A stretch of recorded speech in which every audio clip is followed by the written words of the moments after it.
welcome to day 3, where we have game 3 between the Texas Rangers and the Kansas City Royals in the City Connect series here at the Urban Youth Academy in Kansas City, Missouri. Texas dressed in their red Tejas City Connect uniforms with the white pants, and Royals in their famous white pink transitioning into blue uniforms for their City Connect unis. So Texas has already taken the series. The Royals just looking to escape a sweep. And the first pitch just high for ball 1 from Aiden Johnson on the mound. Arthur Derensburg leading off for the Rangers here on this Saturday morning action between the two teams. Just before the game, we had a presentation where two of the 15U Royals teams took the regular season championship in the RBI League. And so Johnson on the 1-1 delivery, just low and outside, ball 2.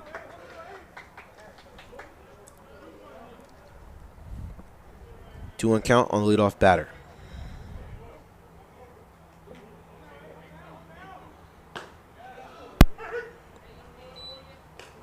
Good pitch from Johnson there, called strike, and brings us to a 2-2 now. 72 degrees officially here in KC. Cool with a bit of wind, and could play a factor in some of these off-speed pitches. It's a full count here on Arthur Derensburg, leadoff man for the Rangers. Just too far inside from the pitch of Johnson, and Derensburg going to take his base at first. It'll bring up Braylon Hubbard.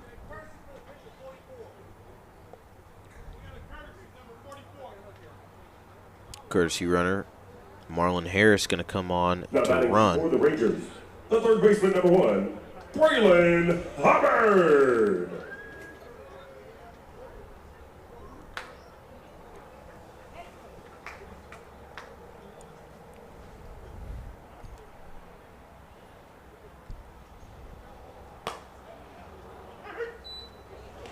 Rides the outside edge for strike 1 on Braylon Hubbard.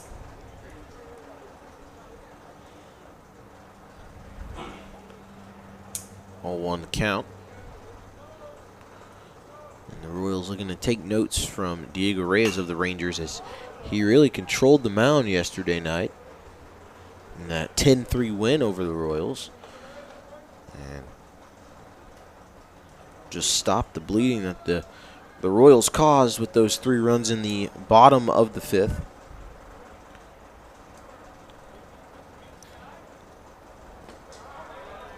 The 0-2 pitch, just low and outside. Pops out of the glove of Christian Ewing, but he gets it to his pitcher, and Marlon Harris will stay at first. 1-2 count now. Johnson still ahead.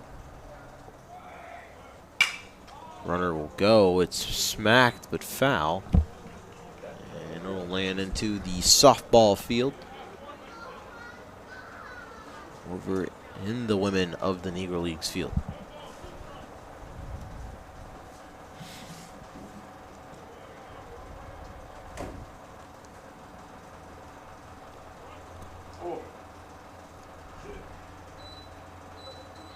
Dom Harper on deck for the Rangers, and in the hole is Maddox Johnson.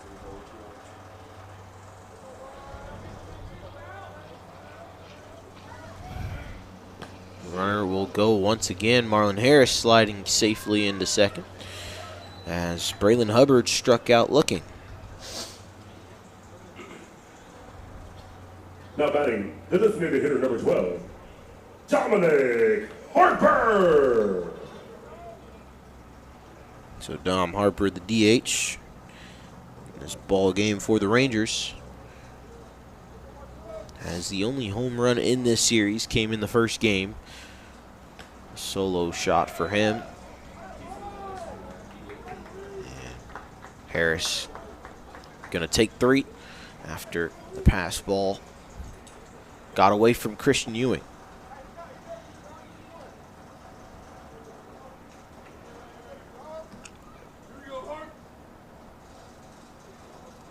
Harper sporting what looks like some new cleats, a bright orange. Will sprint over to first, and it rolls. Not the best of throws from Jacob Cluck there. And so Harris will score from third, and Dom Harper going to get himself a base hit. Number 10, Maddox Johnson. Brings up Maddox Johnson as the Rangers apply the first run of the ball game here in the top of the first for the second game in a row.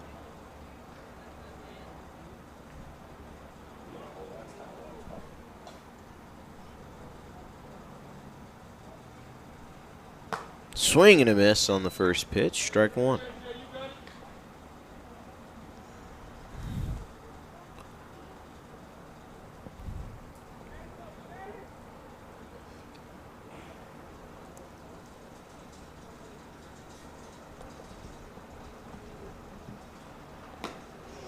Swing and a miss, strike 2 now. And Maddox Johnson quickly finds himself behind.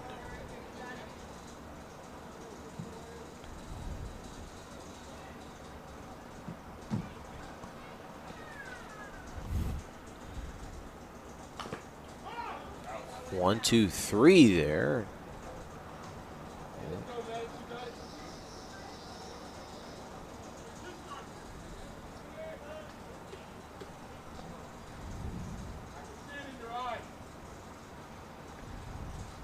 Gonna call it a foul as it fell out of the glove of the catcher. Swing and a miss. Struck him out.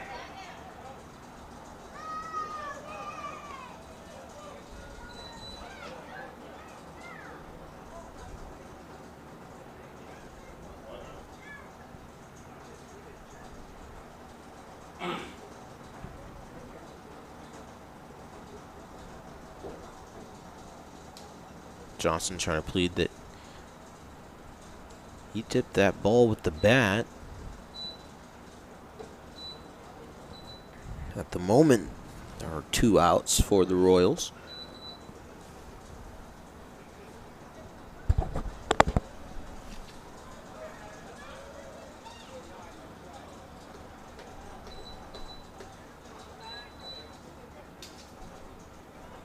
Now batting the center fielder, number 15, Diego Reyes.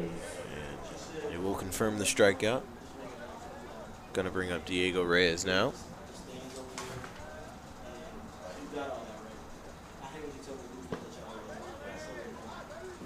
Low, ball 1.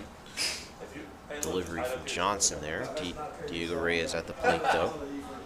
After he controlled the mound in yesterday night's action, he's at the plate to hit. And he's playing at the center fielder spot. Gonna ground it. Foul territory.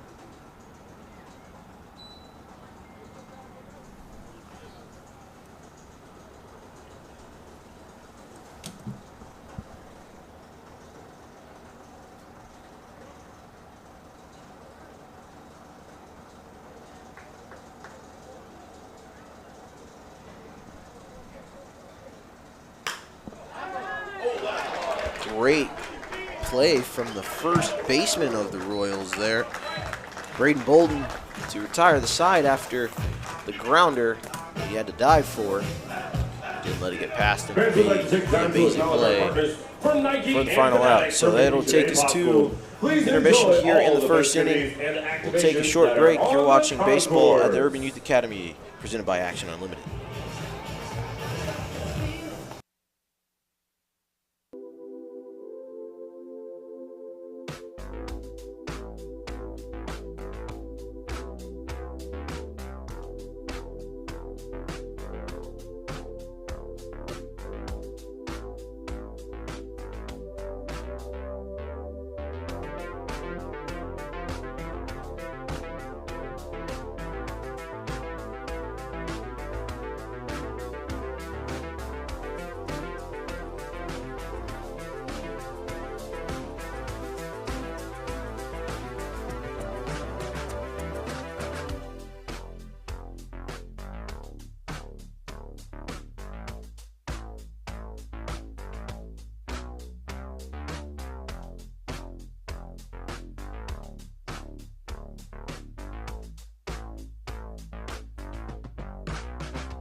Back here in Kansas City, Motley. Britton Motley leading off for the Royals. Arthur Darinsburg on the mound for the Rangers.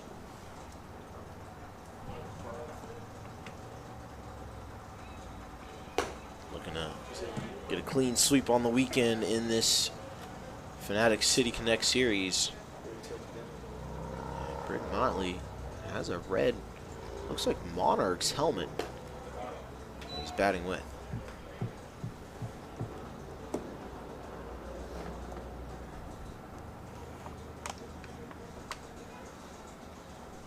The 1-1 pitch from Darinsburg, high and inside. Ball 2 now.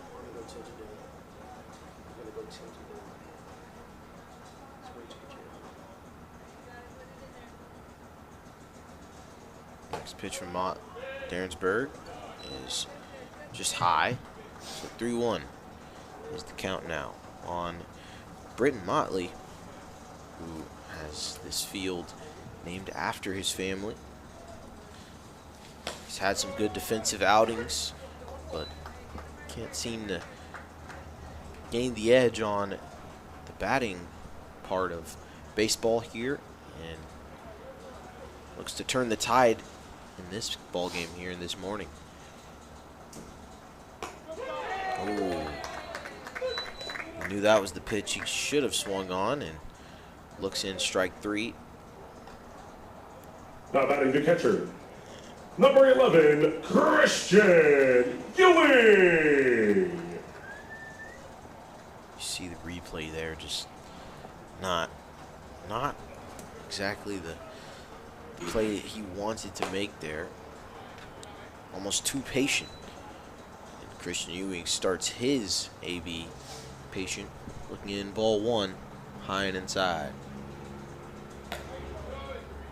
This time, the next pitch is outside for strike 1. Just hit that corner, and Darinsburg already looking to start like Reyes did. Try and attack the corners. Tried the inside corner there, ball 1, or ball 2, rather.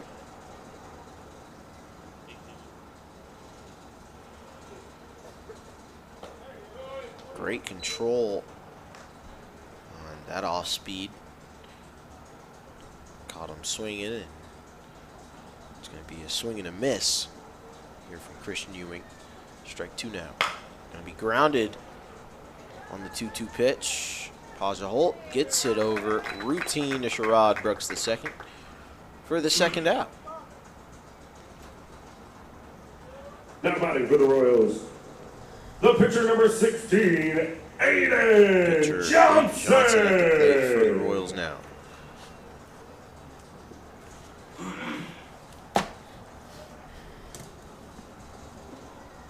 Darinsburg on the mound with his first pitch to Aiden Johnson. It's smacked into left field, and it hits the wall. Took a 1-hop bounce off the wall, and it's going to be a 2-out double for Aiden Johnson. Stand-up double for the pitcher in this ball game for the Royals. Now Braden Bolden at the plate, playing at the first base spot.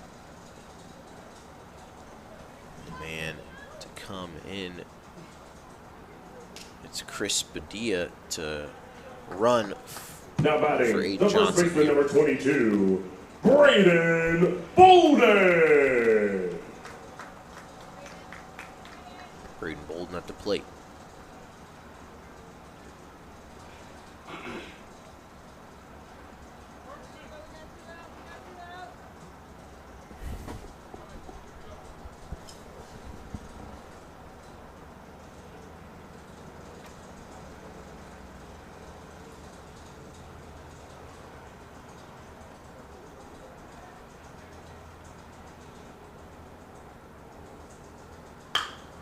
Smacked, and it drops.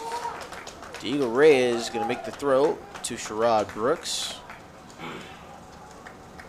And so quickly, a man on each corner with 2 away here for the Royals.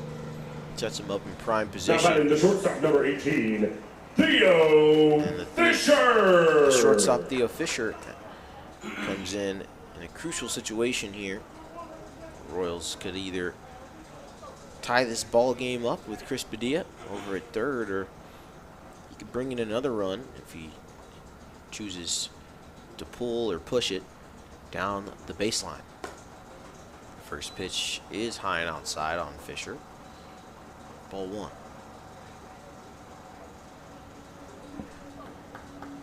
On deck for the Royals, Noah Cluck, and then in the hole, Titus Fisher. Here is the 1-0 from Derensburg. Ooh, nearly hits Theo Fisher, but it'll bounce off the wall and come back to Maddox Johnson. Braden Bolden does advance to second, so 2 in scoring position for the Royals here. 2-0 count on Theo Fisher.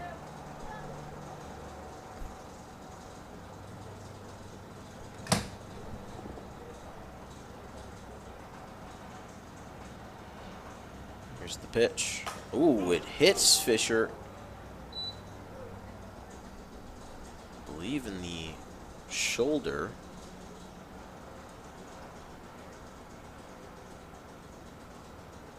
Fisher's going to be all right. And we'll bring up Noah Cluck. Now batting the third baseman, number 10, Noah Cluck. So bases loaded, 2 outs here, and Cluck going to come in batting as a lefty.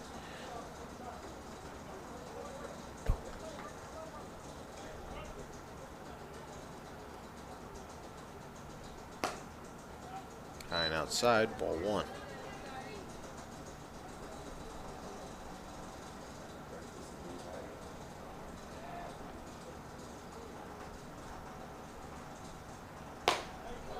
The 1-0 delivery. And Derensburg picks out a corner. Outside low corner for strike one. Count even, 2 away. Next pitch drifting just too high.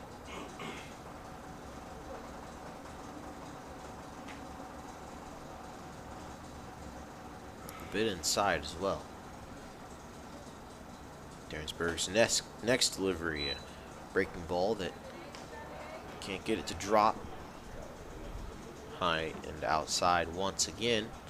3-1 now. And we're a ball away from a Royals score that would tie this ball game up. But Derensburg going to take time here. Didn't trust that last pitch that he was about to throw. Now he will get set to throw. And it's going to be high anyways. Ball 4.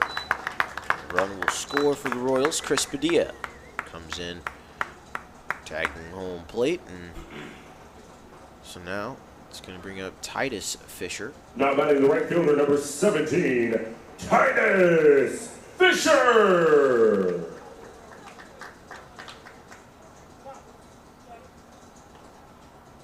Time going to be called. Coach Taylor of the Rangers going to have a chat with Arthur Derensburg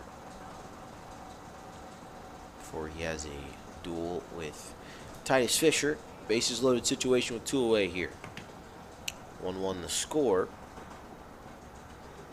And the Royals showing some fight, showing patience at the plate, and it's working out for them as they have a man who just scored, and then of course Theo Fisher getting hit by that pitch, and Noah Cluck getting a 5-pitch walk there. So bases are still loaded up at force at any bag. Titus Fisher does not want to really place this in the infield unless it's a bunt. Perfectly placed bunt, that is.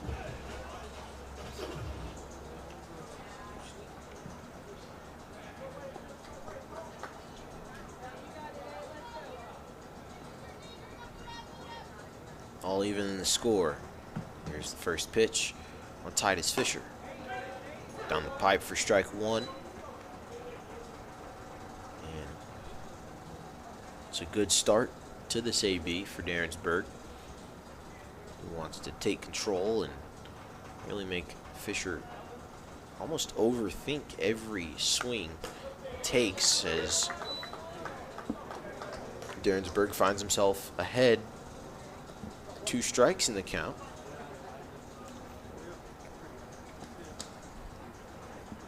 Two away here. The pitch smacked and sliced into left. 1 run will score. It's Bolden. Oh, he loses the ball in the outfield. Jeremiah Smith. Cluck going to slide into third. So Fisher brings in Braden Bolden and his brother Theo on a 2-run RBI double.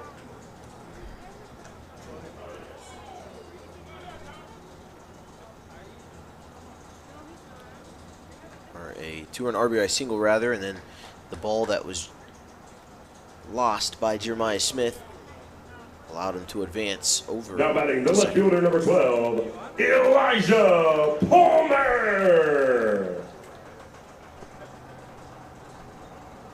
Elijah Palmer at the plate now.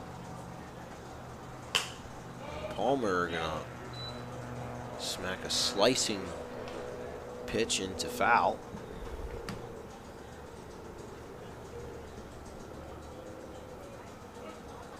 A 1 count with 2 away. Man on second and third. So Royals keep 2 players in scoring position. Oh, it's out of the glove. No. And more runs will score for the Royals. They take a 4-run advantage now. 5-1 here in the bottom of the first. Now batting the second baseman, number 9, Jacob Cluck. Just a chipped hit from Elijah Palmer. Gets out of the glove of Jaden LaCour Lloyd as he tried to jump for it. Now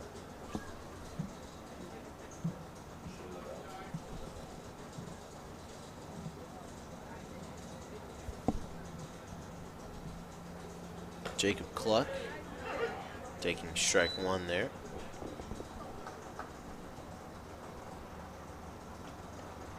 Four-run advantage for the Royals.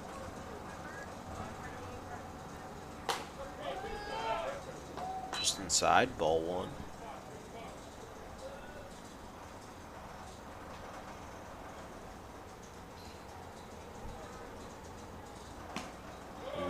He did swing through it. He was in the zone anyways, and it's strike 2 now. A ball and 2 strikes in the count. 2 away. Elijah Palmer having to get back to first. Dariensburg trying to pick him off. Jacob Cluck awaits the 1-2 and he continues to wait for the right pitch to swing on. It's 2-2 now.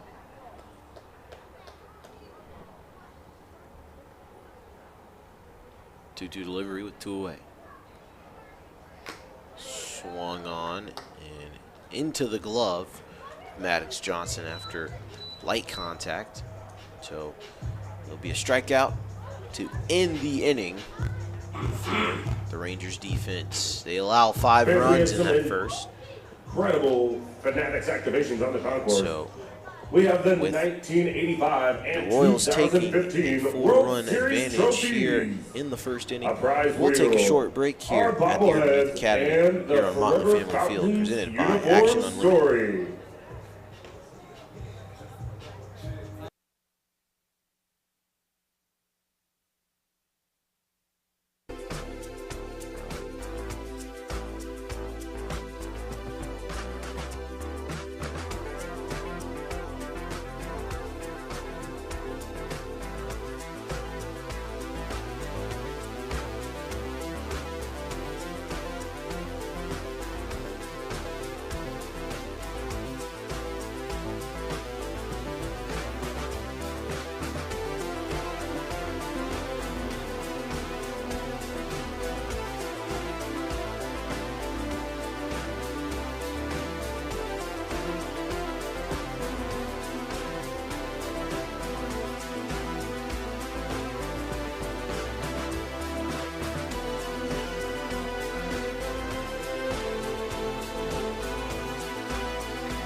Leading off for the Back Rangers, in Kansas the City, shortstop Aiden Johnson on the number mound. 3, Pasha Pasha Holt. At the plate for the Rangers. Holt playing shortstop for Texas today. And he's going to pop the first pitch up. Britton Motley coming down, making the catch for out number 1.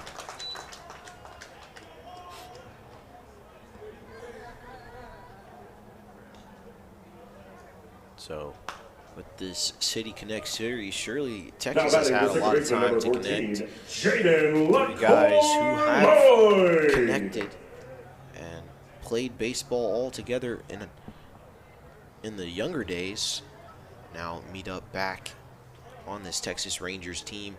Jaden LaCour, Lloyd, Jeremiah Smith, and Rocky Turner. Had a conversation with the 3 of them yesterday, and Rocky Turner had a day yesterday, notching a RBI double. And the first pitch on Jaden LaCour, Lloyd, gets out of the glove of Christian Ewing.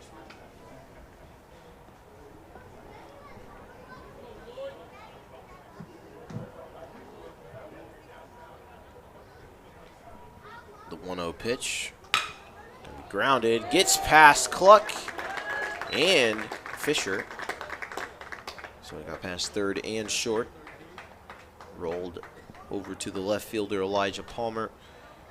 And a 1-out single for Jaden LaCour. Lloyd gonna bring up Jeremiah Smith. Number 8, Jeremiah Smith.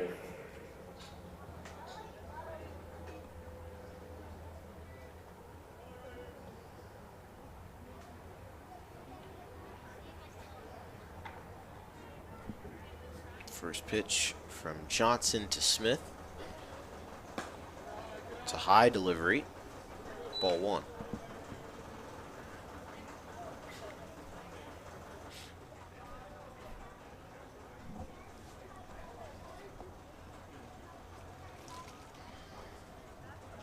No count. Here is the pitch from Johnson.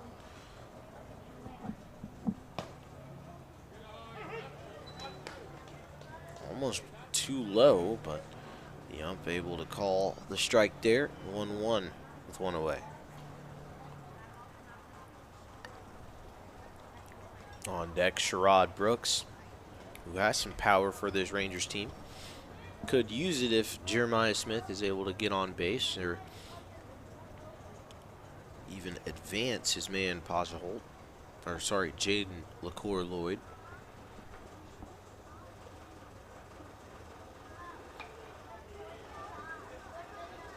Here's the pitch from Johnson. LaCour Lloyd gonna run, swing and a miss from Smith. LaCour Lloyd gonna slide safe to second until he's able to get the stolen base as Smith will fall behind 1-2 in the count with 1 away.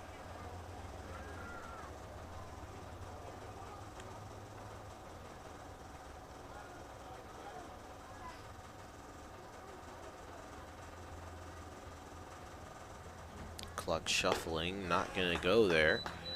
And swing and a miss on Jeremiah Smith. He struck out.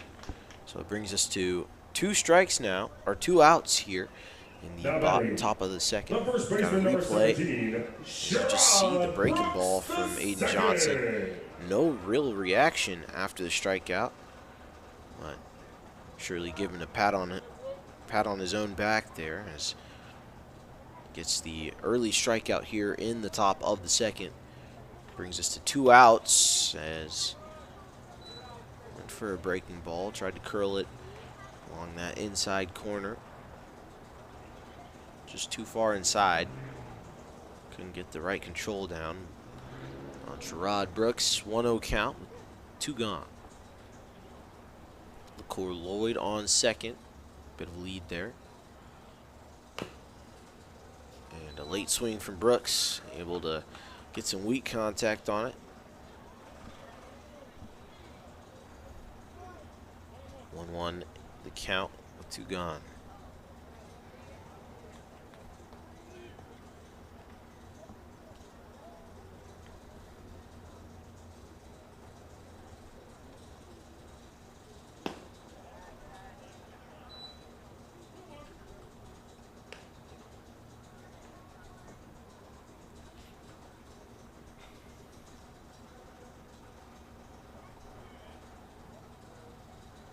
2-1 pitch.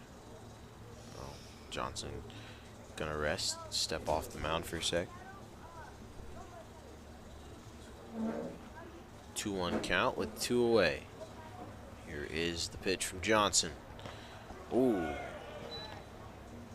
Slipped out of his hand, lost it. And it's going to allow LaCour Lloyd to advance to third. So with 2 away, the Rangers can cut into the Royals' lead here.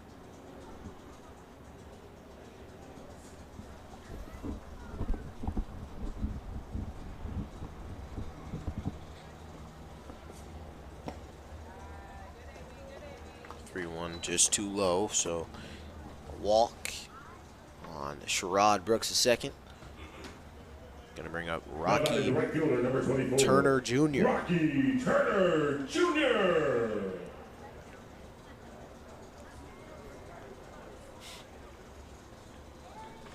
Dangerous situation for the Rangers here. They can put this ball into play, and Rocky Turner has good placement, I was about to say, but instead he'll pop it up into the glove of Noah Cluck, and it's going to retire the side. And we'll head to the bottom of the second. Royals with a 5-run advantage here. And it's really just looking to stack on to the momentum that they've already created here.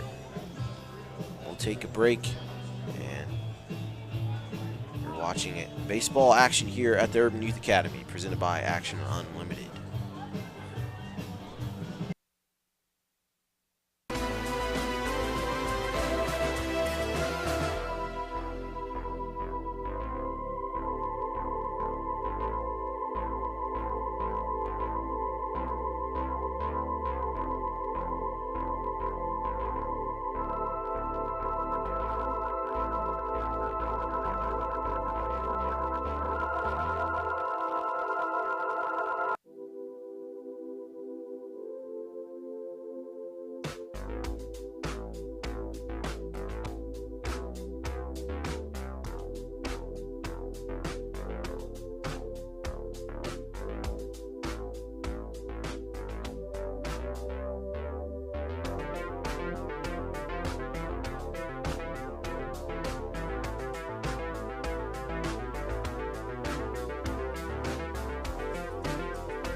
Back with Derensburg still on the mound for the Rangers. So we get a quick shot of Dash Johnson getting into his position as the third base coach.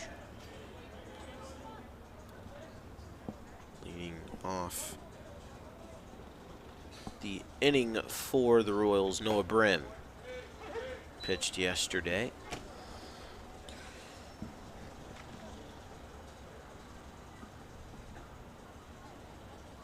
Apologies, pitched on Friday, or Thursday, in the first game of this series. Royals fell to the Rangers 5-3, but a hard-fought battle from both teams. Derensburg, the first pitch. After that strike, and Brim finds himself down 0-2 in the count now.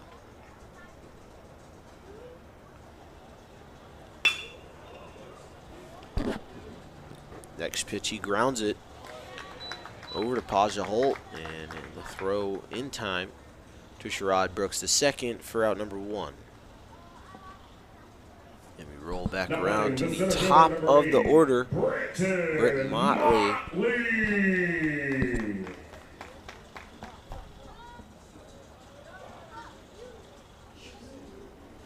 Led off this game. Led us off with a strikeout looking. Trying to turn the tide here. First pitch ball for him.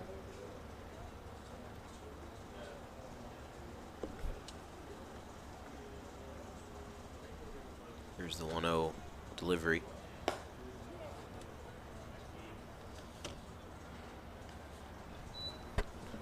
(2-0) now after the second ball is thrown on Motley.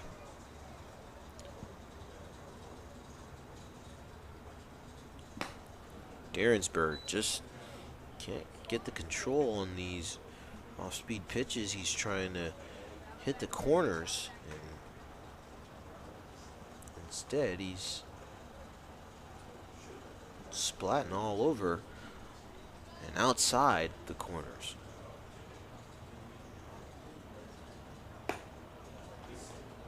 Can't seem to get the control down here in this second inning. As Motley is going to be walked. Going to bring up Christian Ewing now. Now batting the catcher, number 11, Christian Ewing.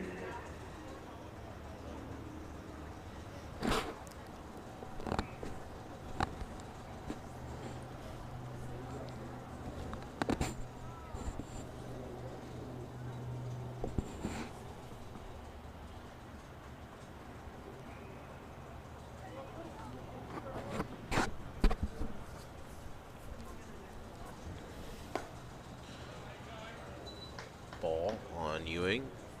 And this weekend, this is the first time the Royals have gone through the order in less than 3 innings, and they look pretty good as it's another smack from Ewing, but it's going to be caught in right field by Rocky Turner Jr. Motley going to have to retreat back to first, and Aiden Johnson, the pitcher for the Royals in this ball game, at the plate.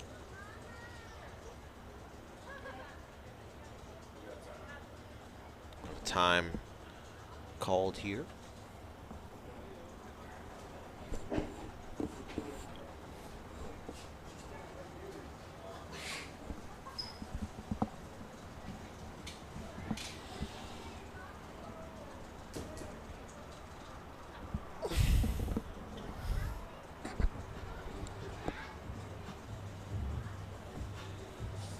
New pitcher for the Rangers, Derensburg, going to be relieved here, and we'll go to a break as the new pitcher comes in.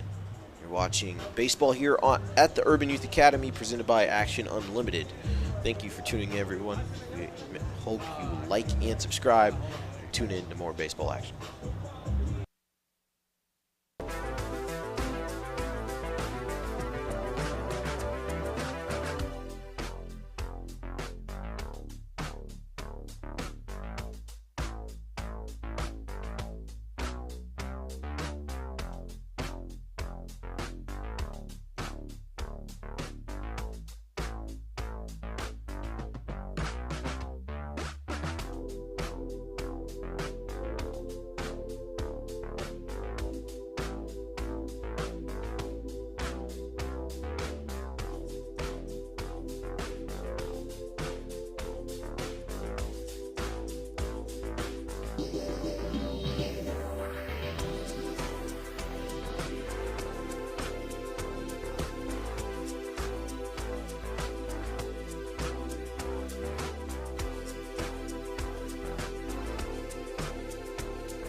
Jonathan Menifee relieving Arthur Derensburg at the pitcher spot. And so after Derensburg really just wasn't able to keep control of his pitches, especially the off speeds, Coach Garcia had enough and decided to relieve him. And if he forces the foul out of play on the first pitch on Aiden Johnson.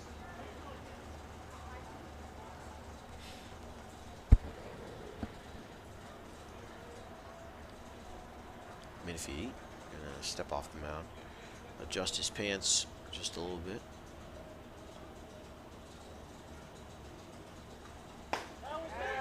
Provide some heat for strike two in the count now. So with 2 away, the Royals, after applying 5 in the first, might produce none in the second. No, it's not gonna go for strike 3. Instead, it's gonna be the first ball in the count.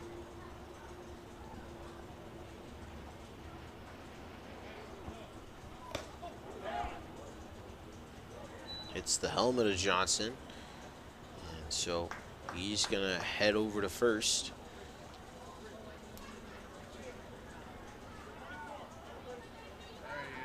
And it's gonna bring up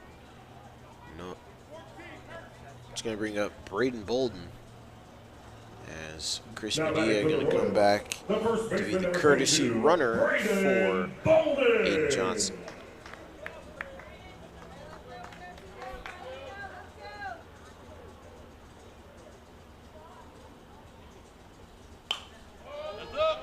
Off the foul, and bouncing onto the roof of the Urban Youth Academy.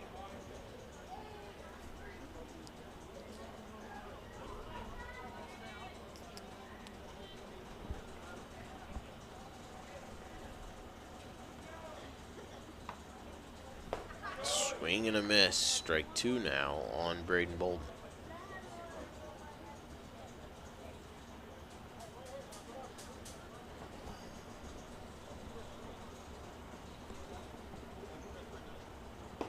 Swing and a miss. Strike 3, and that will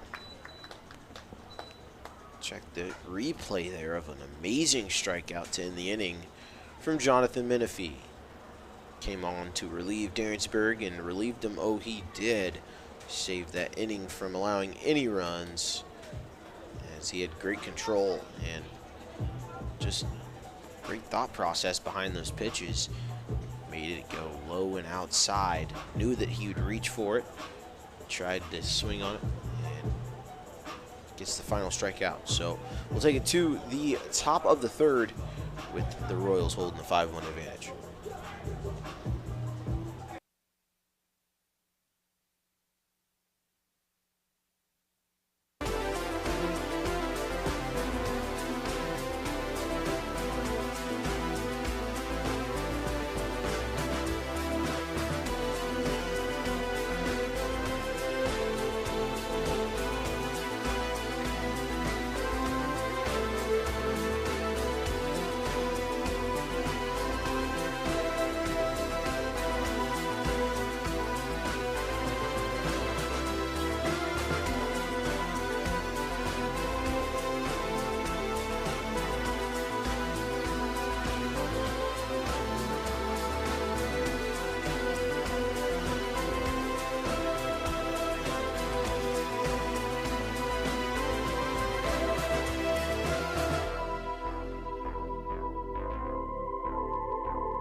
Back here in Kansas City, and I am joined. Kurt Nelson, Senior Director of the Royals Hall of Fame. And it's good to meet you, Kurt. And good to be here. I mean, as we have a City Connect showcase, can you tell us a little bit about the history of City Connect and why it's so important, especially with the Urban Youth Academy here?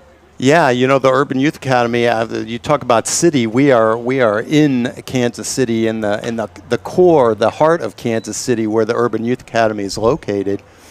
So the City Connect is a good connection to make for the Royals and for the UYA to put these uniforms out there on the field and see these young guys wearing them. It's kind of fun to see them wearing them. You know, last night we saw the big league team out there wearing them, so it's nice to come over here and see these younger guys out there wearing them as well. It surely does, you know, add to the flair. And, you know, all a kid wants to do is put on a jersey and Yes. play for the team they grew up watching, and being able to have that opportunity here at the Urban Youth Academy is just so special for these young guys to showcase their abilities, get some scouts looking at them, and have the opportunity to play in the big leagues. Yeah, and all these guys are going to have a really cool opportunity today because they're going to end up back over at the big league park, I believe, and get to mingle around during batting practice. So that'll be fun for them. And the throw from Fisher pulls his man off the bag, pulls Braden Bolden off the bag, and Darrensburg going to get himself a base hit to start the top of the third. Brings up Braylon Hubbard, and as you were saying, the history, we're right across the street from the Negro Leagues We Museum. are. And I mean, they're so right in the much- parking lot. Yeah, right. And so much history stems from the Negro Leagues that was even brought to the majors, and so a great president over there, Bob Kendrick. And have you been able to meet Bob Kendrick? Oh, sure. Bob's a good friend. And so, yeah, we've worked a lot with the Negro Leagues Baseball Museum. Of course, we're at 18th and Vine, and really where the Monarchs played most of their time in Kansas City. They started in 1920, so they played at a place called Association Park when they first opened, but when they first took the field. But most of the time they played at a ballpark that was at 22nd and Brooklyn, which is only a couple of blocks from us, where we are right now. It started as a field called Muehlebach Field, would later be Municipal Stadium, same location, 22nd and Brooklyn, and that's sort of the heart of so much of Kansas City baseball history, especially in the 20th century, the Monarchs and the Blues. And then, it was our first home, the Royals. We played our first 4 seasons at Municipal Stadium. And Darrensburg going to advance to third off of the wild pitch from Johnson there. And so what really just makes you just love Kansas City and love this Royals organization and want to stay and just learn more about the history of not only Kansas City but baseball in Kansas City? Baseball in Kansas City, I always say professional baseball in Kansas City goes all the way back to 1884. 1884 was our first professional team, which actually was a major league team. And we didn't even decide that this place was officially called Kansas City until 1889.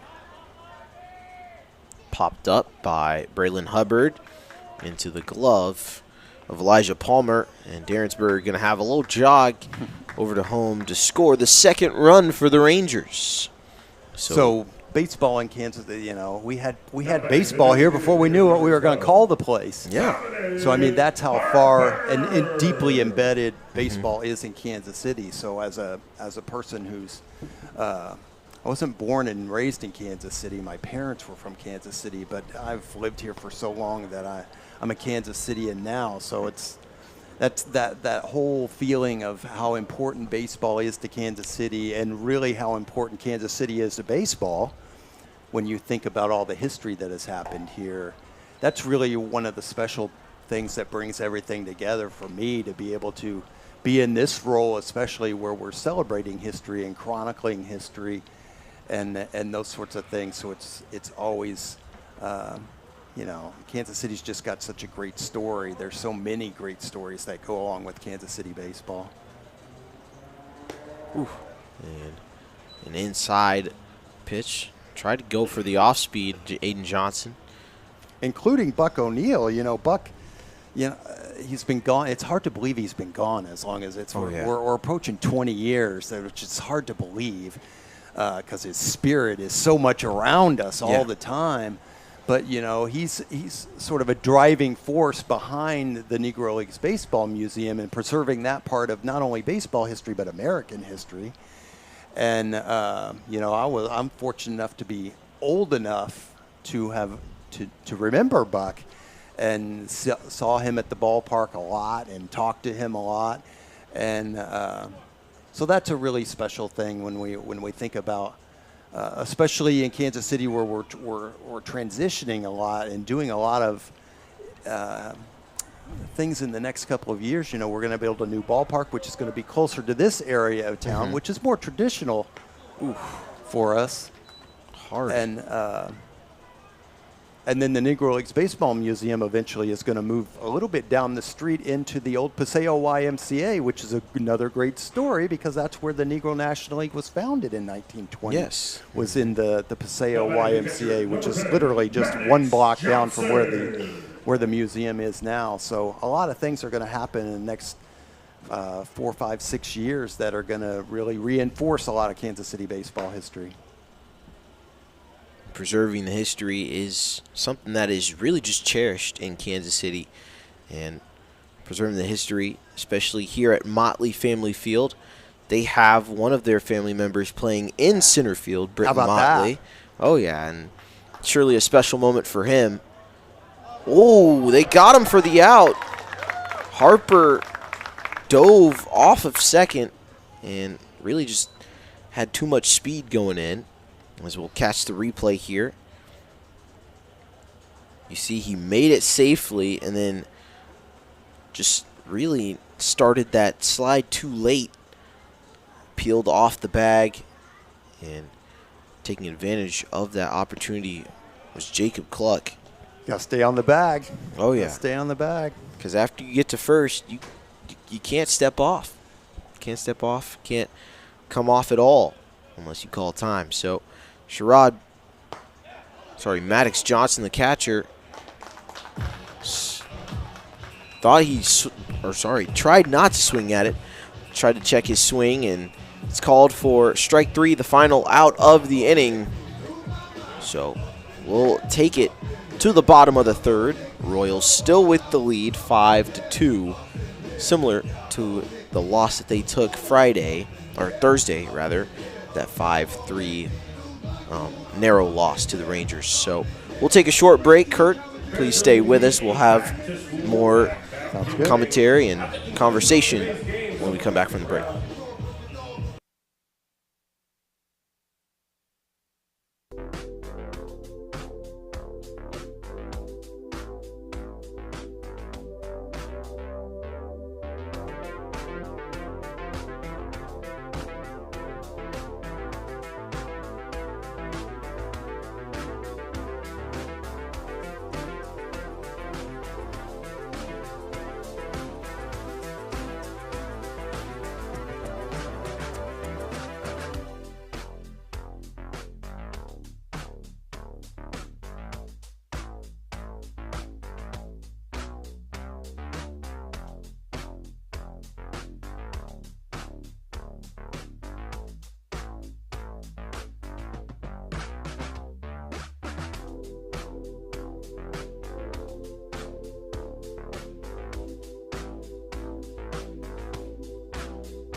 Back here with Kurt Nelson, myself, Will Washington, for bottom of the third action here.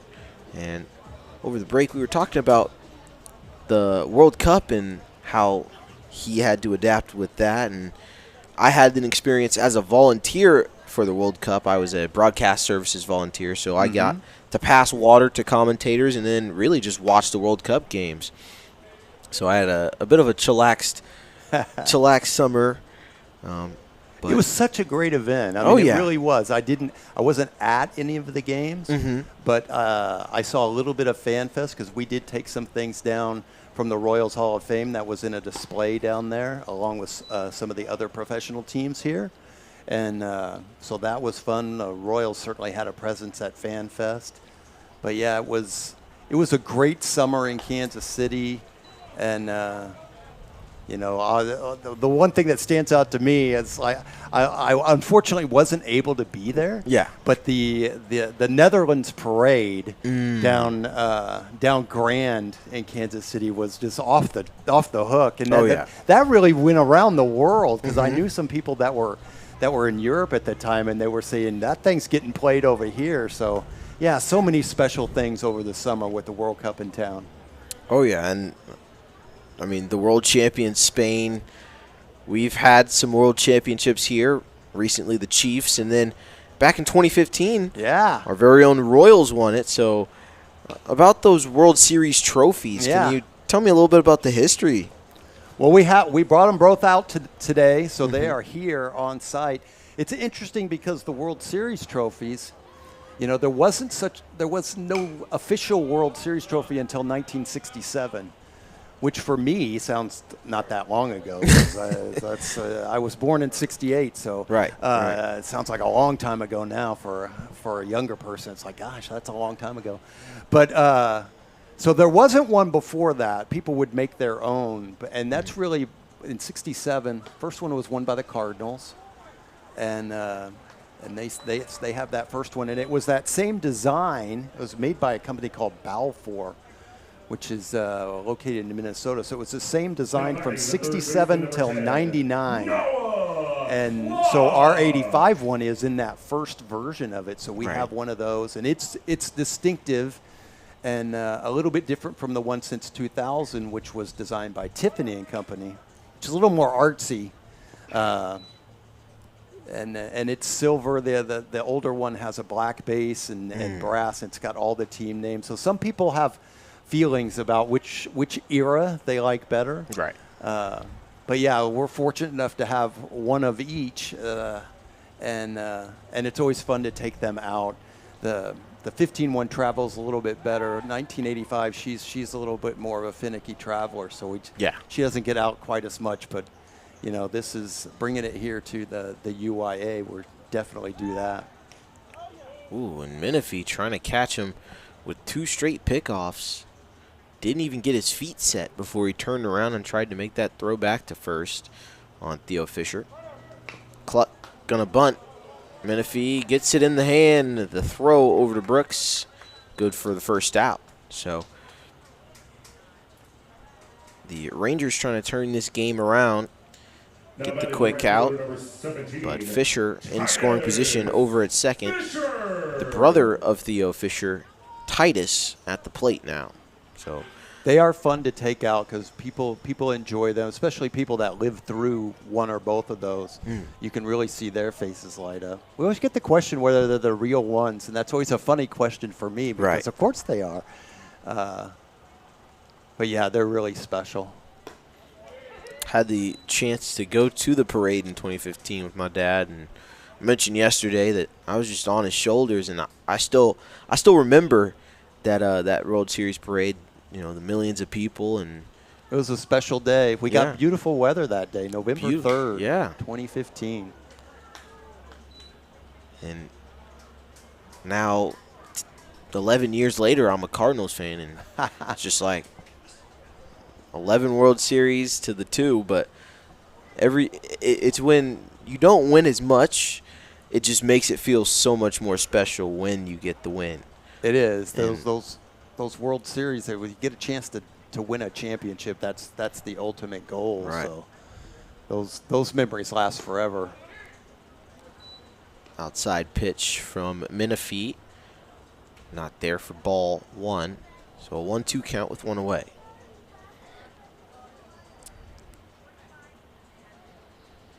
(5-2) the score. Swing and a miss on Fisher. Struck him out. So 2 down now.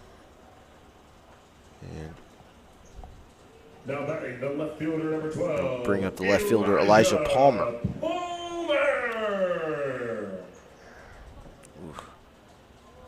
Menifee just tricked him there. Got him with swing and miss there. Not too much you can do as you think you're going to see a breaking ball. Instead, you see the fastball. And so Menifee retires Fisher. And it brings up Elijah Palmer, who swings and misses at the first pitch. So 0-1 the count with 2 away, a man on second. And he'll ride the pine down the pipe for strike 2. No swing came from Elijah Palmer. Now on the 0-2, you kind of are thinking, I have to swing. Elijah Palmer thought that was going to ride outside the zone or inside, but it was once again right down the middle. Rung him up. Rung him up for strike 3 and gets his second strikeout of the inning. We'll take another break. And Curtis, it was good to talk to you and learn a little bit about Royals and Kansas City baseball history. Absolutely. If you're able to stay for an extra inning, you can, but there's a lot for you to do. I'll stay one more if you want. All right. Well, that's good, and we'll take a short break here. Head to the top of the 4th when we come back.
Back here in Kansas City, new pitcher on the mound, J.P. Weber for the Royals.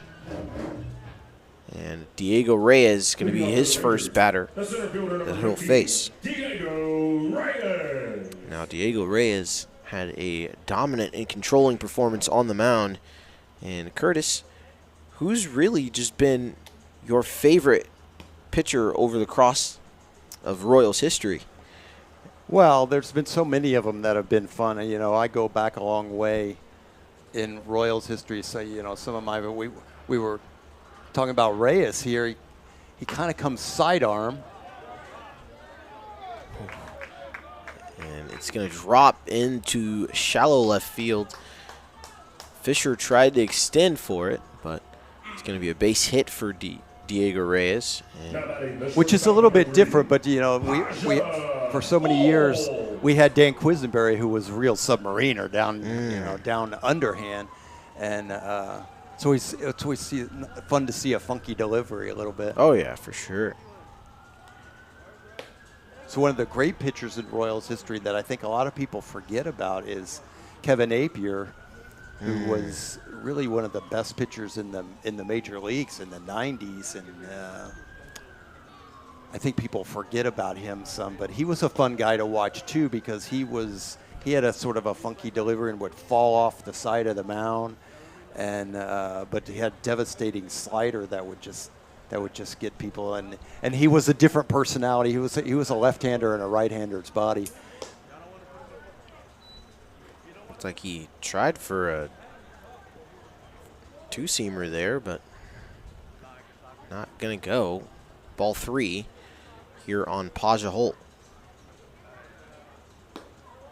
And then in more recent times, one of the best pitchers in the major leagues through the mid the 2010s or what, Zach Greinke. Zach, yes. I think he's going to end up in the Hall of Fame, and of course had 2 stints with the Royals. Yep. He's got an interesting place in Royals history in the fact that he won a Cy Young Award here. began his career here.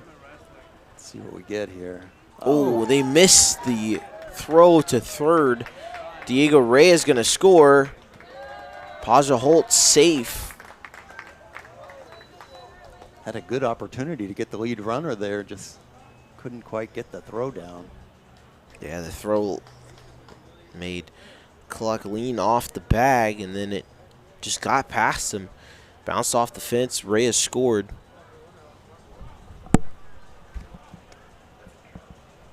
Three-one error going there from. And then Zach was part of a really important trade in Royals history. When we traded him to the Brewers, we got Lorenzo Cain and Alcides Escobar, Oh, yeah. who were both key elements in our two pennants and World Series run. As a matter of fact, both of those guys were the American League Championship Series MVPs in 14 and 15. So that's a really cool thing. And then we got another pitcher named Jake Odorizzi in that trade that was eventually traded to the Rays that got us a score. Oh. Surely thought that J.P. Weber got there in time. Instead, the run will score. Paja Holt. And the Rangers find themselves within one in the blink of an eye. Closing the gap. Great start from the Royals in that first inning, but the Rangers have really just tacked on run after run and inning after inning. Ball gets past Christian Ewing, but he's able to locate it. Jaden LaCour-Lloyd at third, and Jonathan Menifee at the plate. It's going to be a walk. LaCour-Lloyd going to run back to third. Menifee is walked. Now batting the first baseman, number 17, Sherrod Brooks II. Sherrod Brooks the second at the plate now.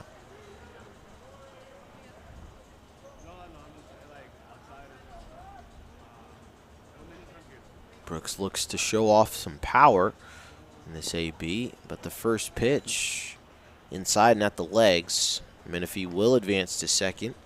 Two in scoring position for the Rangers now.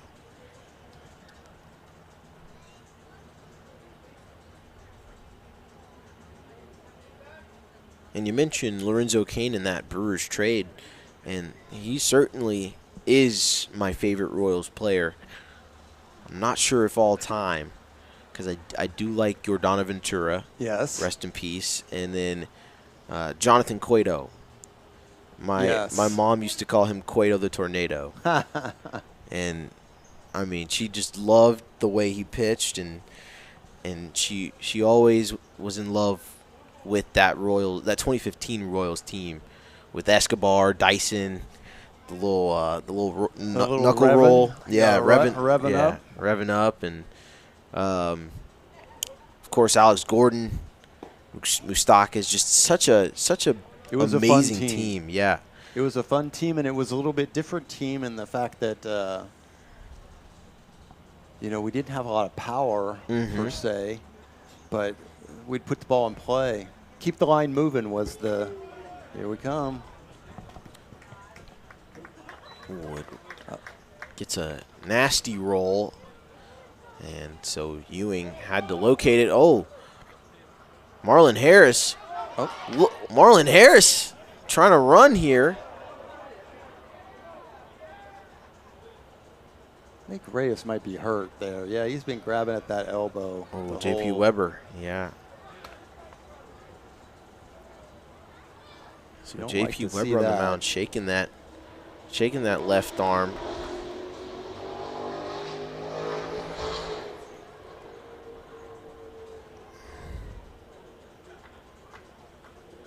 Still grabbing at it. Yeah.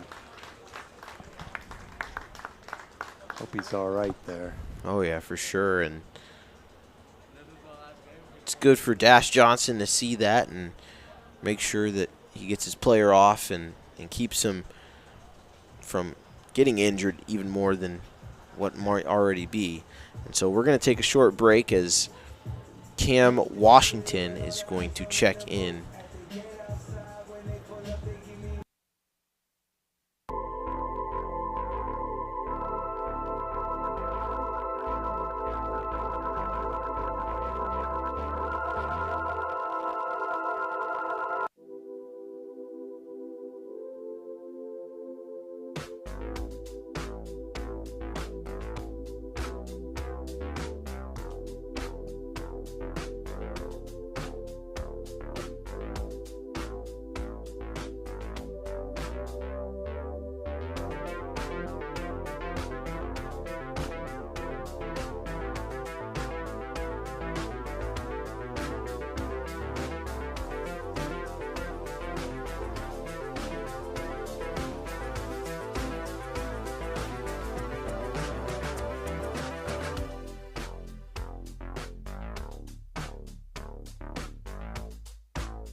Back here in Kansas City at the Urban Youth Academy with Curtis Nelson. And we've got a City Connect Series Day with the World Series trophies from 85 and 2015. Yep. Here at the Urban Youth Academy in downtown. And then we've got the City Connect Showcase jersey on display, both for the players and then over by the Snack Shack. And then we've got AI bobblehead photo ops as It's been well. very popular. Yeah. Take us through that. What's all included in that AI bobblehead photo op? You get your picture taken, and then they can print it right there, and then put your face on the bobblehead, and the kids have loved it. That line's been pretty long all day. Oh, wow. Print your own head as a bobblehead. That's neat. So Theo Fisher coming in to a 3-0 count, and he pitches a first pitch strike. Gets another one in the zone, but Sherrod Book's going to ground it. It splits the shortstop and second baseman. And so Marlon Harris going to take the lead in this ball game, 6-5. Took advantage of that drawn-in infield right up the middle. Now batting the right fielder, number 24, Rocky Turner Jr. Now, Rocky Turner wanting to extend the lead here. Nobody gone here in the top of the fourth. You know, it's fun to see the Royals and Rangers out here because there's a lot of cross-pollination in this environment. You know, Dash Johnson's in our dugout, heading our team up, and he comes from the Rangers Academy. Oh. And so that's pretty special. And then you think at the big league level, the general manager of the Texas Rangers, a guy named Chris Young, was a pitcher on that 2015 World Series Royals team. Oh, Cerner safe. He turned on the Jets once again and beat out the throw, or the toss, rather. So Arthur Dariensburg with a man in scoring position. Sherrod Brooks and Rocky Turner over at first has a chance to bring him home and extend this one-run lead. You always see a lot of, especially in a major league spring training, and see a lot of pitchers out there doing PFPs, pitching fielding practice, and see a play like that, and you see why they do that over and over again. You want to get that. You want to get that down. That one was a little bit rough. It was a lot of folks around the bag on that play. Oh, yeah. It was a good trap from Christian Ewing to not allow that ball to get past him, and Sherrod Brooks advancing over to third. Rocky Turner definitely over to second, using that speed to his advantage. So a man on first and second, it will stay for now. Here in the top of the fourth, no outs. 6-5 the score, Rangers with the lead. The pitch from Fisher. Looks like they were expecting a bunt, but the pitch from Theo Fisher was high and over the head of Dariensburg. He had a duck.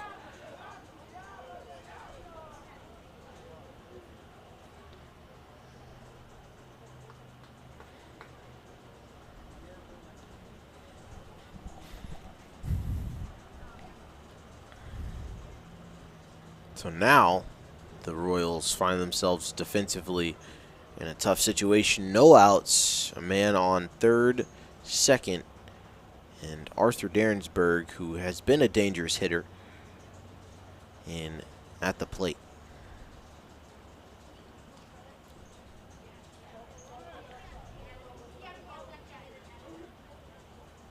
Here is the 2-0 pitch.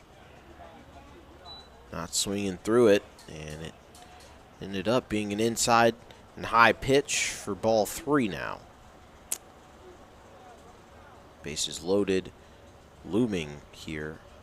If Fisher can't get the strike, it won't be a bases loaded situation, as Sherrod Brooks will jog it on in. And Arthur Dariensburg can advance to second off of the wild pitch ball 4. Braylon Hubbard at the plate now. The third baseman, number 1. It's been a Braylon Hubbard. tough inning for the Royals. Oh, yeah. Not a lot of hard hit balls, some walks, having a little bit of trouble on defense. And it's just those small mental mistakes of, positioning as a catcher to trap the ball when you see it going well wide. Good adjustment from Ewing there. They called a balk, though, so both runners will advance.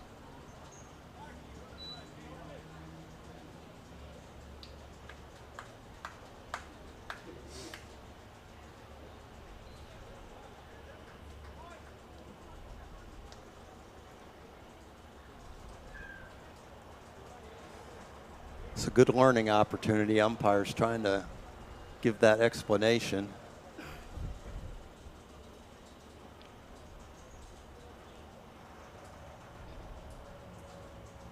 Dash Johnson going to have a visit with Theo Fisher.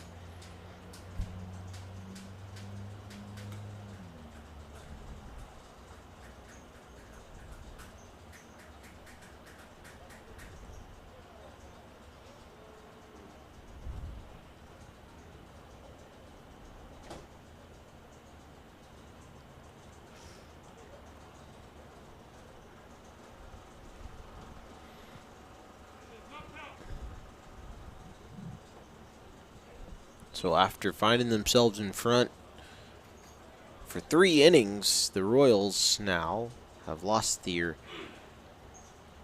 lead. That was at 5-1 in the first, and then in the third, the Rangers applied 1 run to cut in, and now they've really just turned it up and applied 6 runs and no outs to call for. Darrensburg on third. Braylon Hubbard at the plate. And Dom Harper on deck for the Rangers. Can the Royals get out of this defensive hole? Forces the foul tip. So 2 strikes in the count now, no balls, no outs. He's jumped ahead of him, so let's see what he can do here.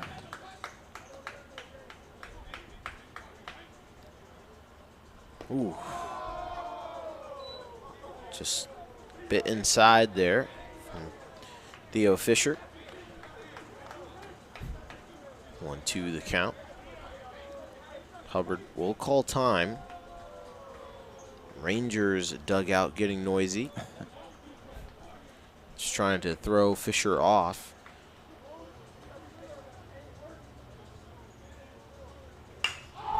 Ooh, good smack into center. Darrensburg gonna score. And the Rangers team going crazy here in game 3 of 3.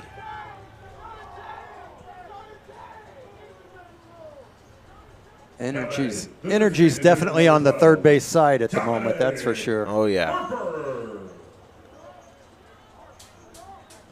I mean, you think with the Royals falling in the first 2 games, once they took that lead, they'd have some energy and start to hype up their guys, but it's really been a quiet dugout past 3 days up until just now with the Rangers. So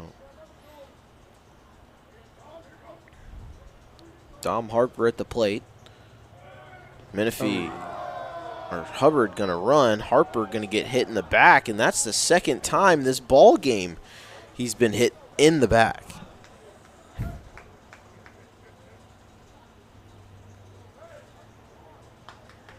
He doesn't look too thrilled about it. I think he's feeling he might have a target on him, and he's not liking it.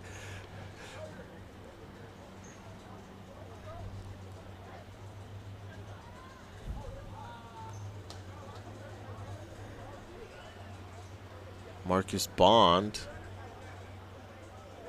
gonna swap places with Dom Harper over at first.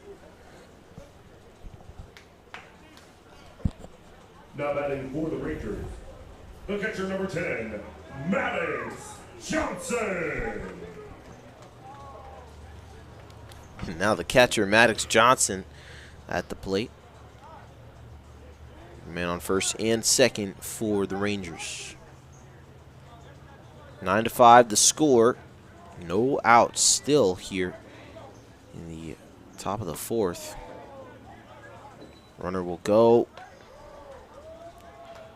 The throw from Ewing pulled Cluck off the bag, and so Hubbard slides in safely at third. And Marcus Bond over at second.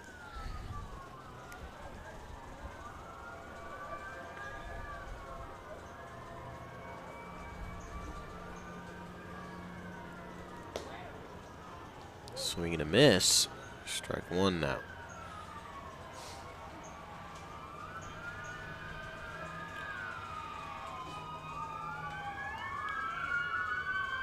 Ooh.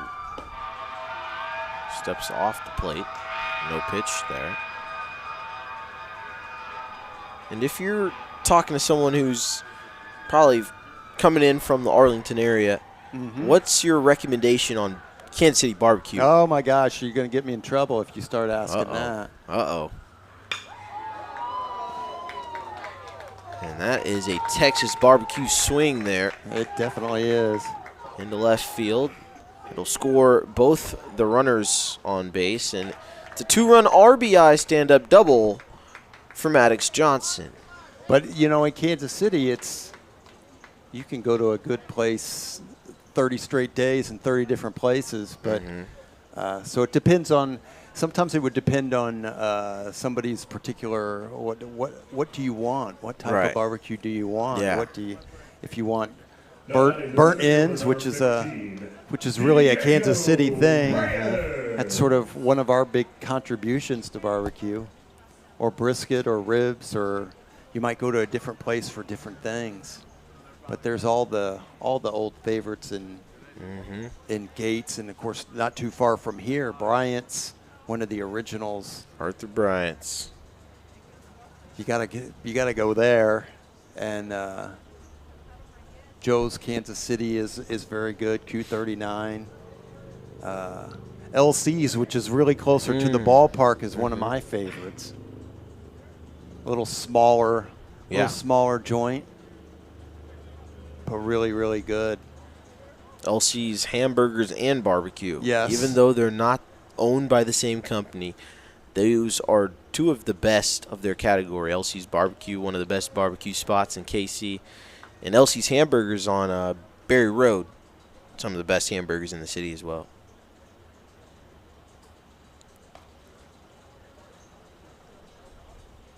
Yeah, you can eat pretty well in Kansas City. Oh, yeah, for There's sure. a lot of barbecue. For sure. Over by the school that I attend, Avila, we've got Jack Stack. So Yes. Jack Stack in Martin City. Not far from my house, yeah. Yes, sir. Smart play from Cluck to There get we the throw go. over We to got it out. first.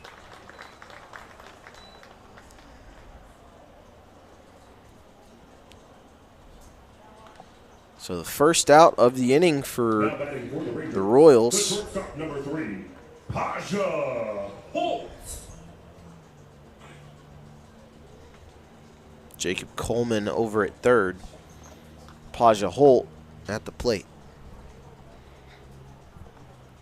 11-5 the score. 9 runs scored for the Rangers.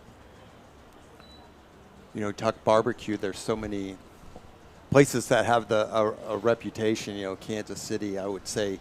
The others are Texas, the Carolinas, and Memphis. Probably the other ones that headline that list. You can fight over who's the. It's always just different because Texas barbecue is all beef Right. and very little sauce. More dry rub, which is Memphis and Kansas City somewhat similar. Carolina is almost all pork and has more mustard-based sauces. And they want the kick. and then I always say in Kansas City, you know, we'll barbecue anything. Right. We'll get a spicy sauce, a sweet sauce. Beef, just- pork, chicken, you Right. name it, we're Exactly. barbecuing it.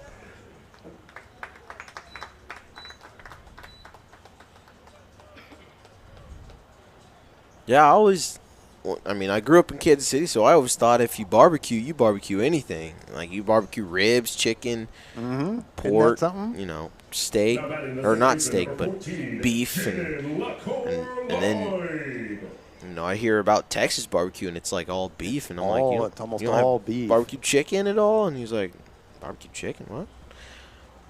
But, yeah, And like I said, in Carolina, it's almost all pork, and they almost don't do beef, right. which seems odd to a Kansas City palate as well. Got to have a variety of options. On can't the just- same plate. Yeah, you got to have exactly. the same. all on the ooh, beautiful Get hit over his there. head. Over the head of Palmer, bouncing off the wall. Stand up double. And that is truly a great hit from Jaden LaCour-Lloyd. That was one of the harder hit balls we've seen. Oh yeah, saw a home run from Dominic Harper on Thursday night. First we've seen here in a while, and now we've seen 2 really just deep shots from both teams in this ball game. Theo Fisher going to be relieved now.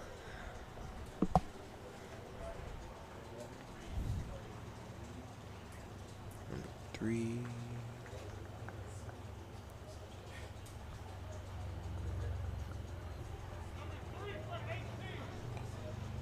We're going to take a short break as there is a pitching change for the Royals. 12-5 the score. Thank you for tuning in, and we'll be back in just a Ladies and moment. gentlemen, now pitching for the Royals, number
And back here in Kansas City, Landon Leslie on the mound.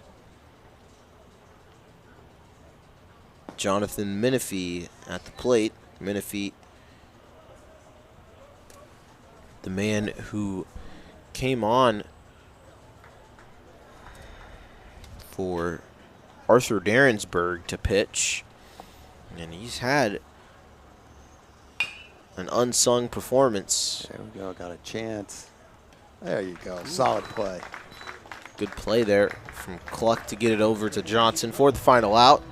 So disciplined defense as Theo Fisher comes off, and we'll take it to the bottom of the fourth with a 7-run advantage for the Rangers, 12-5. Take a short break. You're watching baseball here at the Urban Youth Academy, presented by Action Unlimited.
Back here in Kansas City, Jacob Cluck at the plate. Ooh, first pitch. He's got a duck under it. So Menifee, who has really controlled the mound for the Rangers, hasn't allowed a run in the 2.5 innings he's been in.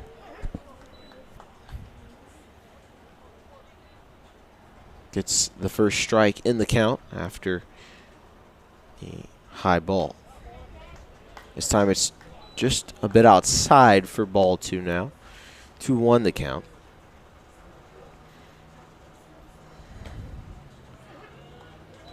Low, but called strike 2. It's all even at 2 apiece. And Curtis, this might be the last inning you're here with me, so I'll ask a question. Yes. Silly question. What's your favorite, since you're a guy in history, what's your favorite sports movie? Sports movie. Mm-hmm. Well, the one that comes up most recently is Field of Dreams, but in many ways I'm not sure. Is Field of Dreams a sports movie, or is it a parent-kid movie? You know, it's like it's trying to reach out to your dad at the end. I think it's using baseball as a motif in there. So that is still one of my favorites. From basketball perspective, I still like Hoosiers. Hoosiers, okay. Still a good one. And then baseball, there's a couple of really fun ones in Major League and Bull Durham are both fun. Major League is one of my favorites. One that I would always suggest people go back, because it's been quite a while now, is a Richard Pryor movie called Bingo Long's Traveling All-Stars, which is really based on some Negro League teams that would go barnstorming. So there's a lot of Kansas City connections in that with the Monarchs and everything, and it's kind of a fun movie to go back.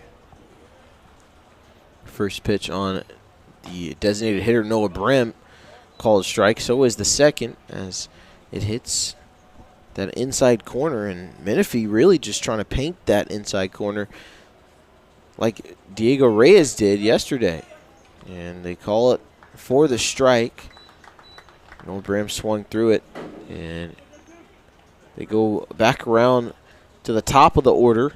Britton Motley at the plate. The center fielder, number 8, Britton Motley. And Motley really the only player on the team showing off the socks.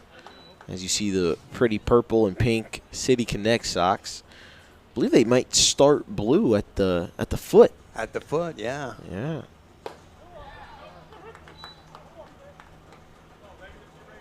So Motley does find himself down 2 strikes in the count. 0-2 with 2 away, no one on base. Look out. Ooh.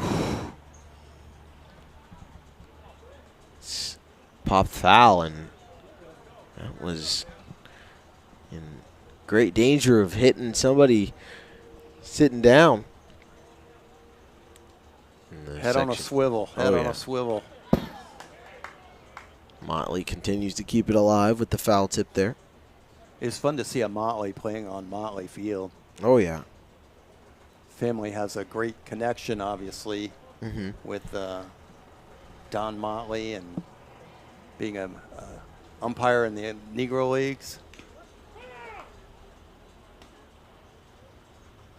Bob Motley, who was a coach in youth baseball in Kansas City for so many years. And then there was a great Royal named Darryl Motley, not related, but was on the 1985 team and had a big home run in Game 7 of that World Series that really got us going onto that win in Game 7 against the Cardinals. Swing and a miss there on Britton Motley, and that's going to retire the side, and that's going to end it for our time with you thanks today. for having me, man. No problem, man. It was good meeting you and having a conversation about the history of baseball in Kansas City, the restaurants in Kansas City, and just really culture in Kansas City. Oh, yeah, for sure. 11:45 it is now, and we've had an hour and 45 minutes into this game, and we'll take a short break as we get more action here in Kansas City.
Back here in Kansas City. And Landon Leslie on the mound. Leading off the inning is Jacob Coleman for the Rangers. So, first pitch strike here from Landon Leslie. Tried to go with the quick release, but that slider only went more and more outside and low. Ball 1. 1-1 count. Ooh. Coleman had to almost jump out of the way of that one. So it's the second ball in the count now. 2-1. Rangers applying 10 runs in that fourth inning to make this ball game 12-5. And so now that Curtin Nelson has gotten back to work and telling the history of this Royals organization, joining me for color is none other than D. Jackson. Noah Cluck, the throw in time for the out. And that was a beautiful rundown and throw over to first from Noah Cluck. And it's just what the Royals needed. A little bit of defense after some offensive woes. They are trying to turn things around. Will, good to see you, man. Welcome. I guess I can't say welcome back because you've been here the whole game. And I've been running around like crazy again, but, ready to be back in here and get things going. Yes, sir. And Christopher Pinson stepping up to the plate. He started the first game pitching for the Rangers. Surely he's got to be hot in that short sleeve hoodie he's got on there. I mean, might benefit him that it's only a short sleeve, but still. Saw Pinson on the mound yesterday or earlier this week, and very consistent as a pitcher. I haven't really seen him get to hit, but he'll pop that up and it'll land in the Royals bullpen. So he's showing off the power. Now, can he get the accuracy in the field of play? Well, Finds you're right. himself down 0-2. That hoodie just seems so out of place. Oh, yeah. It seems, but it'll make you sweat.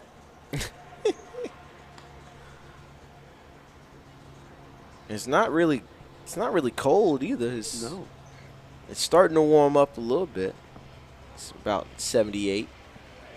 So swing and a miss. The throw down from Christian Ewing in there for out number 2.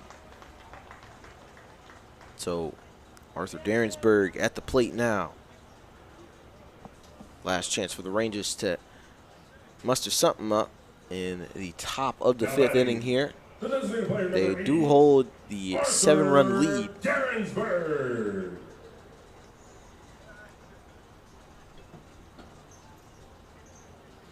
Darinsburg.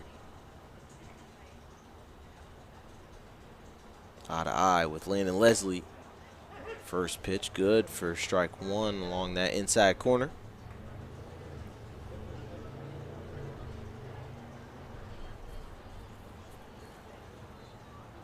Leslie looking to apply that pressure. Here's the pitch. It's low and outside. Ball 1.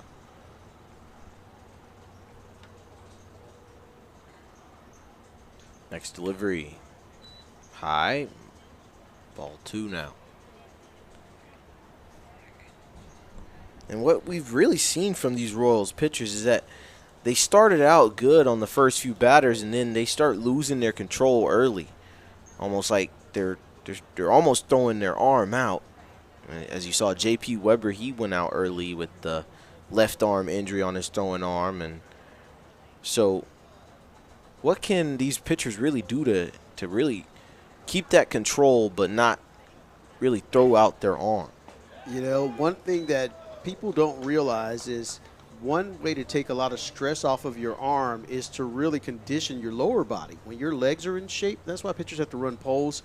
They do all this extra lifting and squats and things. That's going to alleviate a lot of the pressure that you're putting on your arm. When you drop and you drive and you're pushing off that mound, you're going to use your quads, you're going to use the glutes, you're going to use those hamstrings, and that's going to really take a lot of stress off of that arm. So pitchers, what I would tell them to do is just to make sure that you're conditioning well and don't strain your arm. Yeah, you're going to do some light weight workouts. You're going to do some delt exercises, some what do you call it, the tricep things, and it's going to work out great. So I would say use your legs more.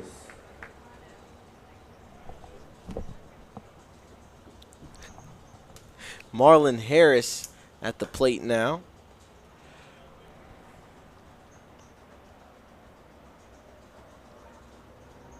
Comes in for Braylon Hubbard. Not sure if he's the pinch hitter or a full replacement. But Harris is going to pop it up and into foul play.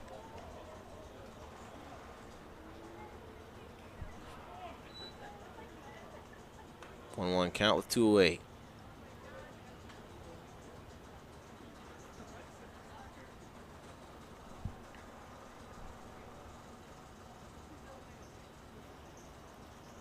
Pitch, just low. The Royals jumped out to an early lead here.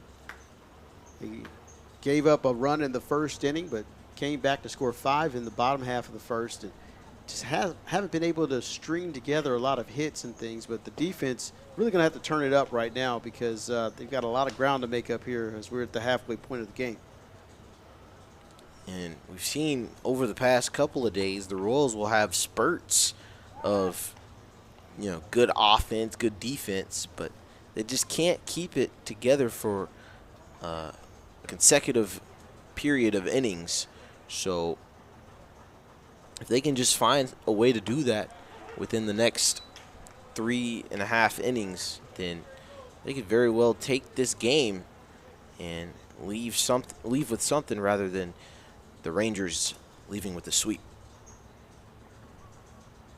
Full count here on Marlon Harris. 2 outs, so if Leslie can notch a strikeout, he won't, as the pitch is just outside the zone, in the opinion of the ump. Yeah, that pitch just barely missing the zone, just off the corner there. Home plate umpire Chris Irvin been pretty consistent all weekend long, and today especially being behind the plate.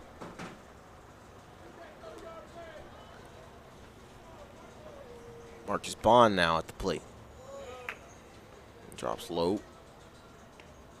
Ball 1.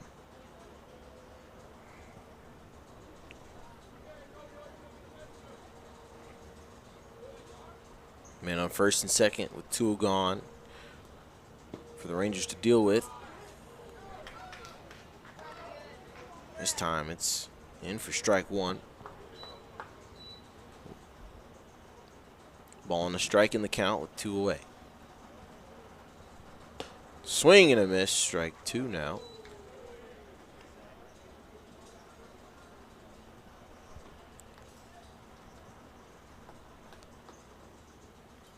One, 2 count, 2 away. 12-5 the score. Landon Leslie the pitch. Smacked and grounded. Pulled to third. And Darrensburg on the run. He'll score. And Harris going to advance to third, so it puts the Rangers on the corners for the man at the plate now. Now batting the catcher, number 10. Maddox Johnson.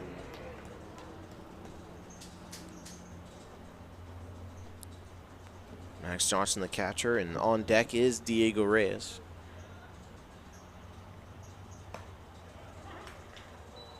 Rides the outside edge. Landon Leslie for strike 1.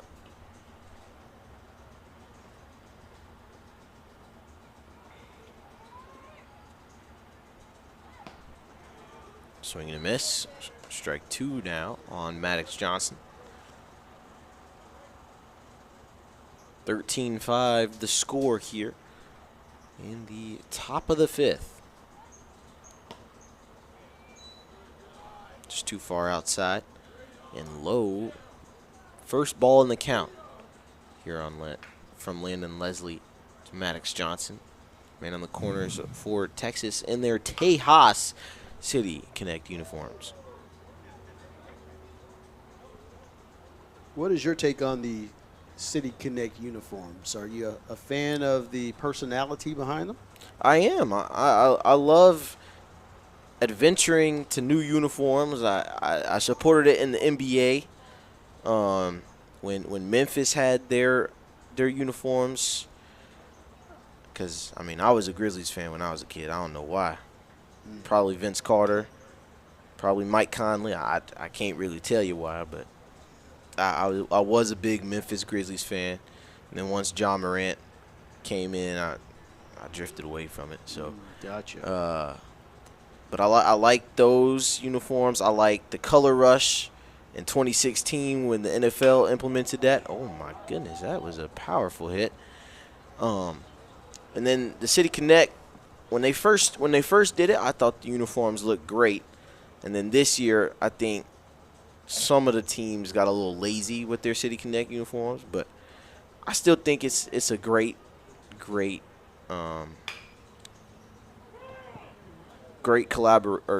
innovation from the MLB to have a new design for uniforms every year.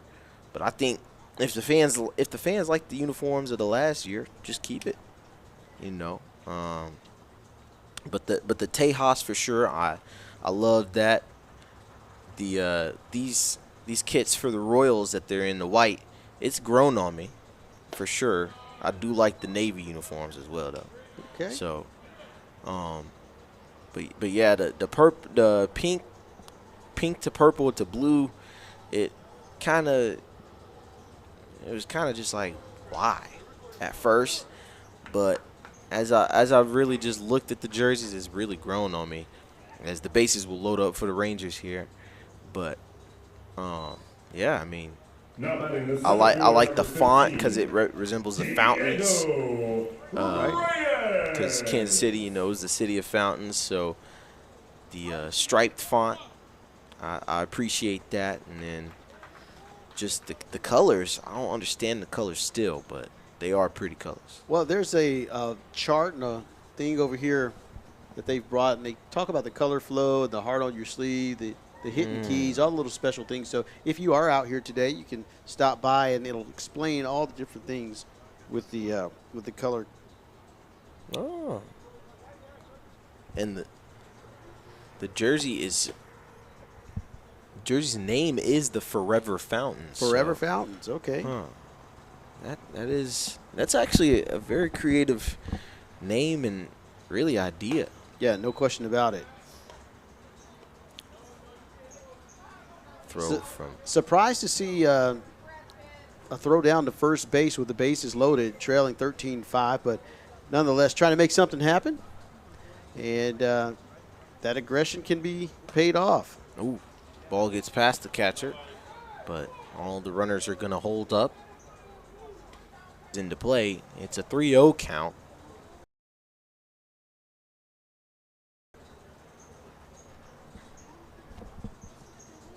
Just drops. A little miscommunication from Palmer, not able to get that one, as is a good old-fashioned Tejas leaguer that falls into left field.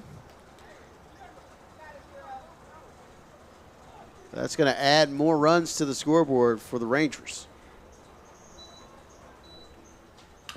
Just 2 or 1 run away from another run spread.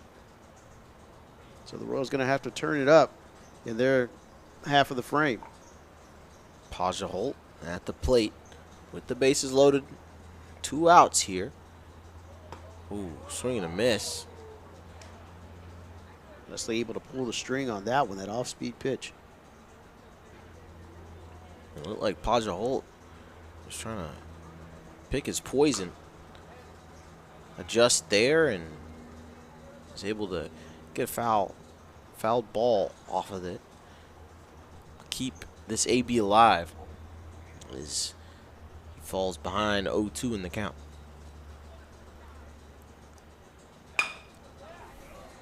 Grounder, Cam Washington Gets the out over at first, and that will take us to the bottom of the 5th. The Royals find themselves down 14-5, so they have a chance to cut into the lead and keep playing. We'll take a short break here in Kansas City. You're watching Urban Youth Academy Baseball, presented by Action Unlimited. Make sure you like and subscribe.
Back here in Kansas City. And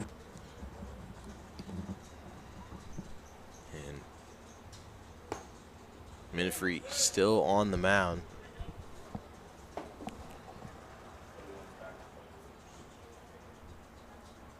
First pitch not falling kindly.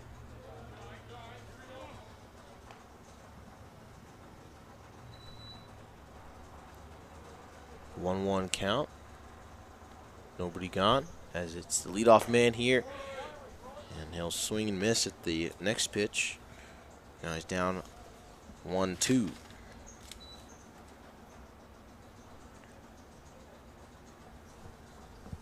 Logan Latier, it is, and he's struck out by Jonathan Minifree. Brings up the first baseman, Aiden Johnson, to the plate.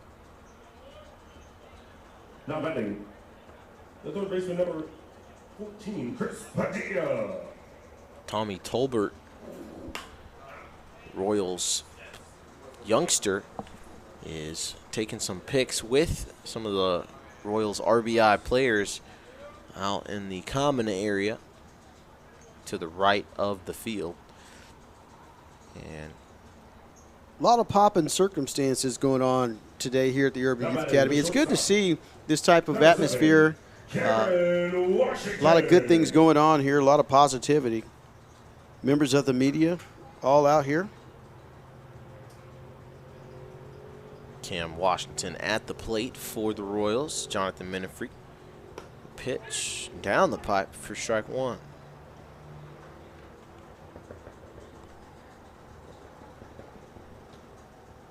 Here is the 0-1. It's going to be grounded and foul. So with one away, Cam Washington finds himself down in the count, down on the scoreboard, and not quite running out of time. They need to start something here. They want to mount a comeback.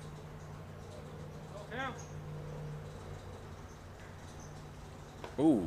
That got him on the shoulder there. It just grazed the uniform. You saw it kind of go in the breeze. So he'll take his base at first. We'll bring up Chris Padilla.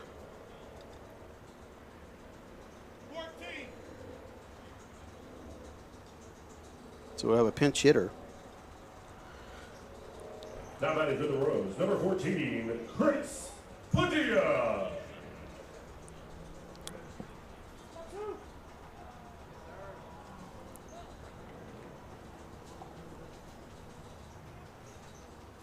First pitch here on Padilla with the man on first. Rides that outside zone.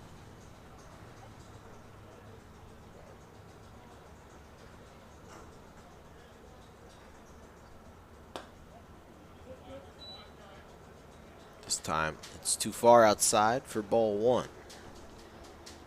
Even count with one out.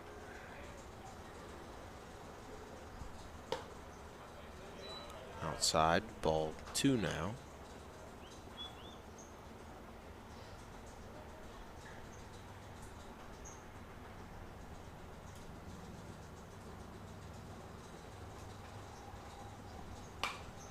Popped up and foul by Chris Padilla. Padilla not afraid to swing that bat. Not Taking at some all. pretty massive cuts there from the left side. Saw him playing in the RBI regionals for the Kansas City Royals team in that junior division.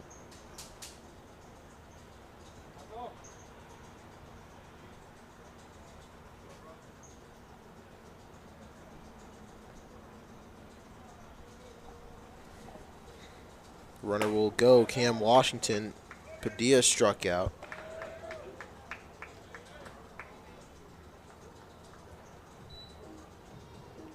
Well, that was the third out of the game and the final out of the game, as they're going to call it And that is your game. after Final 5. score. Final score 14-5 here. Royals getting swept by The Texas. 14. The Kansas City Royals 5. Man, who would like to take the time to But one acknowledge thing our that you partners really- from Nike and Fanatics for making You really today can't possible. really As see we go is ahead and enjoy the score doesn't really the tell and the activation the attitude of the game. I mean, we Oh, yeah. saw 3 games here where the Royals were swept in 2 of those games. The first game, they came out. It was a very competitive game, a great pitching performance in that first game. Second game, they came out and they got run ruled today. But it didn't seem like a team that had given up or a team that was playing terribly bad. It just seemed like they couldn't get the breaks, couldn't get things to go their way, and came up just a little bit short for 2 days in a row. But this is no question a great ball club, a team that has a lot of potential, a lot of upscale, a lot of positivity toward it. So things can happen for the Royals. Some good things can happen as we see Tolbert on the field right now, addressing the team and getting a chance to talk to them and hopefully lift their spirits up. And you can see these guys are kind of excited about getting a chance to meet him. So hopefully this will be a great turnaround for these guys and they can move forward and have an upswing for the remainder of the season. Indeed, and the Rangers coming in too to say hello, and you just see the red blend in with the blue and white. And I mean, this Rangers team is certainly a dangerous team. Not sure how they did in their regional RBI regionals tournament, but I mean, surely with how they played against this Royals team, I'm sure they succeeded and should be on the way to Vero Beach. Yeah, no doubt. They were a very strong team. I mean, came out swinging the bats and moved very well out on the infield and did a solid job. And you can tell they played together and have a great chemistry. So, you know, whatever they're going to do, they're learning from one of the best in Major League Baseball right now, who had that tremendous hit streak a little while back, and his bat's gone to the Hall of Fame. I think it was 12 straight plate appearances where he reached base safely, and that's an amazing feat. So congratulations to Tolbert, and you know, he's got a wealth of knowledge to talk to these guys about. Oh, for sure. And I mean, when a player like Tolbert talks, you go silent, and that's exactly what they're doing. They're all listening. Nobody's having any side conversations Yeah, whatsoever. that E.F. Hutton. That's the old school thing. E.F. Hutton. When E.F. Hutton talks, people listen. So 14-5, the final score. Harold Kuntz on to the diamond to get some video for Fox 4 News. Harold Kuntz has been getting a lot of airplay in these broadcasts over the last yeah. few days, I tell you. We're going to have to send him a check pretty soon. He's going to clock in. Oh, man.